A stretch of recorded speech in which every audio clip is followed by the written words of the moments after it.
नमस्कार दोस्तों, मैं हूं अंकुर उपाध्याय और स्वागत करता हूं आज आपका इस नए ब्लॉग पर और इस नई जानकारी पर। आशा करते हैं आप लास्ट तक जुड़े रहेंगे और अनेकों जानकारी आपको उत्तराखंड के मिलेगी। अगर आप उत्तराखंड के हैं तो स्वागत है, और अगर बाहर से कहीं इस चीज़ को देख रहे हैं तो जानकारी आपको अच्छी लगेगी। तो आज हम बात कर रहे हैं उत्तराखंड की दो ऐसी धरोहरों की जो कभी इस प्रदेश की पहचान हुआ करती थी, लेकिन आज धीरे धीरे विलुप्त होने के कगार पर है। पहाड़ पहली तो हमारी ताम्र उद्योग यानी तांबे के बर्तन बनाने की सदियों पुरानी कला है, और दूसरी हमारी पारंपरिक काश्तकारी यानी पहाड़ों की खेती। तो दोस्तों, उत्तराखंड के अल्मोड़ा, बागेश्वर, पिथौरागढ़ और चंपावत जैसे क्षेत्रों में तांबे के बर्तन बनाने की परंपरा सैकड़ों वर्षों पुरानी है और बहुत वर्षों से चली आ रही है। यहाँ के कारीगर अपने हाथों से लोटा, ग्लास, थाली, कलश, पूजा में उपयोग होने वाले अच्छे अच्छे सुंदर बर्तन यहाँ पर को बनाकर तैयार करते थे।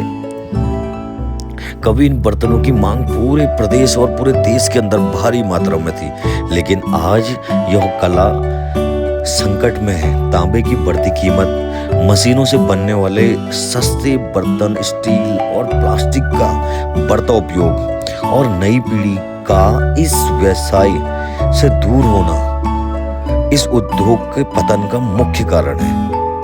कई कारीगर अब मजबूरी में अपना पारंपरिक पेशा छोड़ चुके हैं। अब मैं बात करता हूँ आपको काश्तकारी की ओर। पहाड़ों में पहाड़ी नुमा जो आपने सीढ़ीदार खेत देखे होंगे पहाड़ी में, इन उत्तराखंड की सबसे बड़ी ताकत के रूप में थे, और इन खेतों में मडुआ, झिंगोरा, गहत, भट्ट, चौलाई और अन्य पारंपरिक फसलें यहाँ पर को हुआ करती थी, और ये पारंपरिक फसलें पहचान थी हमारे उत्तराखंड की। ये फसलें केवल पौष्टिक ही नहीं बल्कि पहाड़ की जलवायु के लिए एक सबसे बड़ा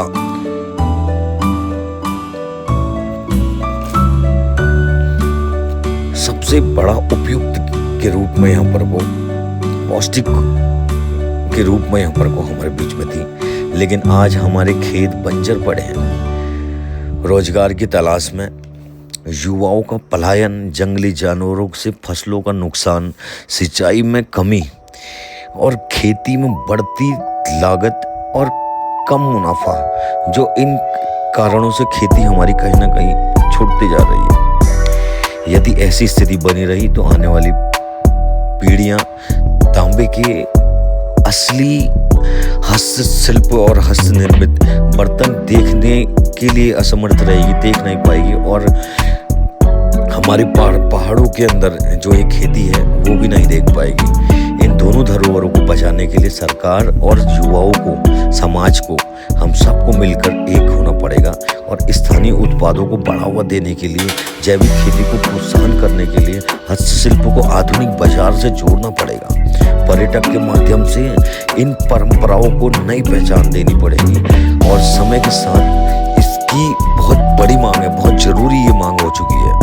दोस्तों, क्या आपको भी लगता है कि उत्तराखंड में इन धरोहरों को बचाने के लिए सरकार और समाज को ठोस कदम उठाने चाहिए? अगर हाँ, तो जरूर एक बार आप अपने कमेंट में इसमें लिखने का काम करें कि क्या आपकी राय है, क्या आप हमारे उत्तराखंड के बारे में सोचते हैं, किस तरीके से आपकी राय है।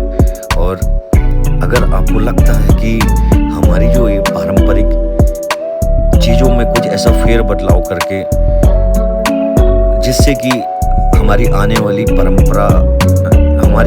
पीढ़ी हमारी इस परंपरा से रूबरू हो सके, और हमारी इस ऐतिहासिक परंपरा को, हमारे उत्तराखंड की परंपरा को, हमारे बहुत ही इस प्यारी परंपरा को निभाया जा सके, और